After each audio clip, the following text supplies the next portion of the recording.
Pemirsa, hingga akhir Januari ini secara keseluruhan proyek pengerjaan Mass Rapid Transit atau MRT telah mencapai 40% menurut PT MRT Jakarta. Proses pengerjaan sejauh ini sudah sesuai dengan target perencanaan. Beberapa stasiun MRT nantinya akan berfungsi sebagai pengganti jembatan penyeberangan orang atau JPO dan juga terintegrasi dengan moda transportasi lain seperti bus Transjakarta. Proyek MRT merupakan salah satu proyek infrastruktur yang dikebut pengerjaannya. Sejak peletakan batu pertama atau groundbreaking pada Oktober 2013 oleh Gubernur DKI kala itu, Joko Widodo, proyek ini dikerjakan selama 24 jam setiap harinya. Hingga kini, penyelesaian proyek MRT Koridor Selatan Utara fase 1 secara keseluruhan, baik struktur layang maupun struktur bawah tanah, telah mencapai 40%. Di lokasi sekitar Stasiun Senayan, pengerjaan masih dilakukan. Rencananya ada 2 lantai bawah tanah di setiap stasiun MRT. Lantai pertama disebut Concourse Area, nantinya akan digunakan sebagai area komersil. Ya, ini adalah level komersil, letaknya di atas level peron, yakni level tempat berlintasnya MRT. Di level komersil ini nantinya ada 3 fungsi. Yang pertama adalah tempat penjualan tiket MRT bagi mereka yang akan menaiki MRT. Terus kemudian yang kedua, di sini nantinya akan dijadikan gerai-gerai makanan, minuman atau kebutuhan lain bagi para pengguna MRT. Nantinya penentuan gerai-gerai yang ada di sini akan selalu memperhatikan aspek keamanan terhadap stasiun MRT. Kemudian yang ketiga, nantinya di sini akan digunakan sebagai pengganti dari jembatan penyeberangan orang. PT MRT saat ini telah menyepakati MOU dengan 20 pengelola gedung terkait rencana pengalihan fungsi jembatan penyeberangan orang ke dalam stasiun MRT di bawah tanah. Sedangkan di level paling bawah yang disebut base slab atau level peron merupakan area tempat naik turun penumpang sekaligus perlintasan kereta bawah tanah. Ada 2 perlintasan yang berlawanan arah di level tersebut. Untuk membuat terowongan perlintasan kereta digunakan mesin bor khusus yang dinamakan tunnel boring machine. Jokowi kala itu memberi nama 2 mesin tersebut sebagai Antareja 1 dan Antareja 2. Nama itu diambil dari nama tokoh pewayangan.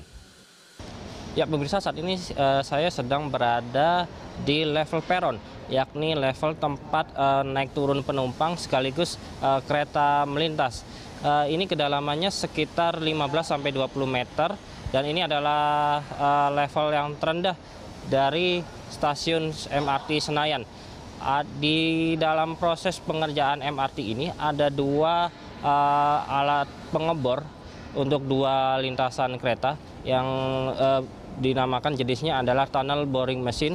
Seperti di belakang saya ini adalah tunnel boring machine 2 yang dinamakan oleh Presiden Jokowi sebagai Antareja 2. Gunanya untuk melakukan pengeboran pada jalur lintasan MRT.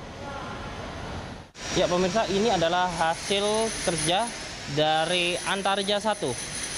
Setiap harinya Antareja 1 maupun Antareja 2 bisa mengebor sepanjang 8 hingga 10 meter dan menghasilkan precast seperti ini yang berbentuk lingkaran.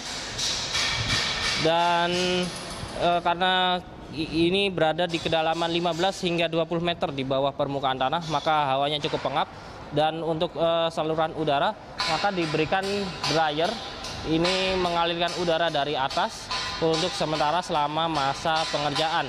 Dan ini saluran kereta di sini dapat dilihat cukup memanjang dan nantinya MRT akan menggunakan mekanisme kerja automatic train operation, yang mana itu akan meminimalisir kerja dari masinis karena lebih banyak dioperasikan dengan sistem otomatis berdasarkan sinyal.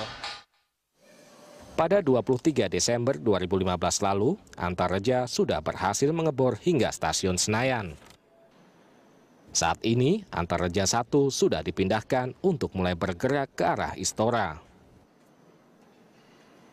Posisi Antareja 1, 2 itu sekarang dua-duanya sudah sampai di stasiun Senayan. Nah, Antareja 1 itu pertengahan Februari ini akan digeser ke arah utara untuk melanjutkan pengeboran ke arah stasiun Istora.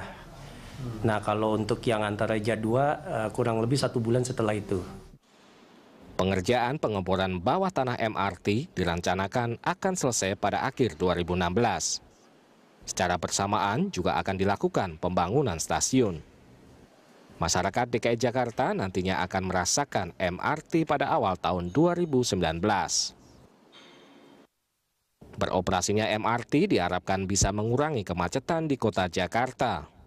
Upaya mengurangi kemacetan akan semakin optimal jika integrasi antar moda transportasi massal seperti dengan bus Transjakarta dan KRL bisa terlaksana.